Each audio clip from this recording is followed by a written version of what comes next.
Hi hello welcome to my channel. Telangana రాష్ట్ర ప్రభుత్వం రైతులకు రైతు భరోసా నిధులు విడుదల చేయడానికి చూస్తోంది. ఇప్పటికే రాష్ట్రంలో అధిక వర్షపాతం నమోదయ్యి చాలా మేరకు పంటలు రైతులు నష్టపోయారు. నష్టపోయిన వారికి నష్టపరిహారం అందించడంతో పాటు ఎన్నికల కోడ్ అమలు చేయడానికి నవంబర్ 7వ తారీఖున కేబినెట్ నిర్ణయం తీసుకోనుంది. ఎన్నికల కోడ్ అమలు చేయకముందే రాష్ట్రంలో ఉన్న ప్రతి ఒక్క రైతుకు రైతు భరోసా నిధులు విడుదల చేయాలని, దీనికోసం ఇప్పటికే రాష్ట్ర బడ్జెట్లో 9,000 కోట్లను అమలు చేసినట్టు తెలుస్తోంది. గతంలోనే జరగాల్సిన స్థానిక ఎన్నికల షెడ్యూల్ హైకోర్టు స్టే విధించడంతో ఈసీ షెడ్యూల్ ను వెనక్కి తీసుకుంది. ఇప్పుడు నవంబర్ 7న మళ్లీ ఒకసారి కేబినెట్ సమావేశం జరిపి ఆ సమావేశంలో స్థానిక ఎన్నికల కోసం షెడ్యూల్ ని ఎలా వేయాలి అనే దాని గురించి నిర్ణయం తీసుకోనున్నారు. అధిక మొత్తంలో పంట నష్టపోయిన ప్రతి ఒక్క రైతును గుర్తించి వారి యొక్క జాబితాను తయారు చేయాలని ఇప్పటికే జిల్లా కలెక్టర్లకు రెవెన్యూ శాఖ మంత్రి మరియు వ్యవసాయ శాఖ మంత్రి సీఎం రేవంత్ రెడ్డి ఆదేశాలు జారీ చేయడం జరిగింది.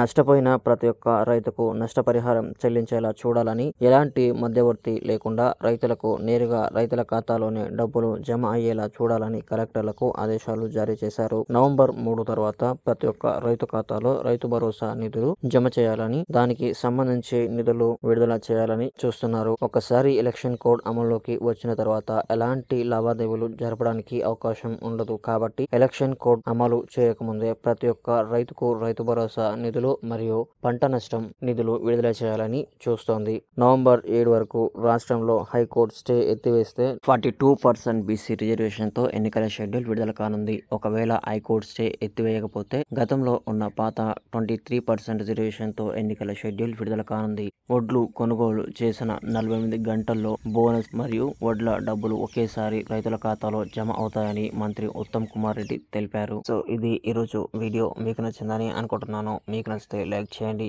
అలాగే మన ఛానల్ కి సబ్స్క్రైబ్ అవ్వండి. ప్రభుత్వం అందిస్తున్నటువంటి పథకాలు మరియు ఉద్యోగ సమాచారం కోసం ఇప్పుడే ఇక్కడ కనిపిస్తున్నటువంటి వెబ్సైట్ ని విజిట్ చేయండి.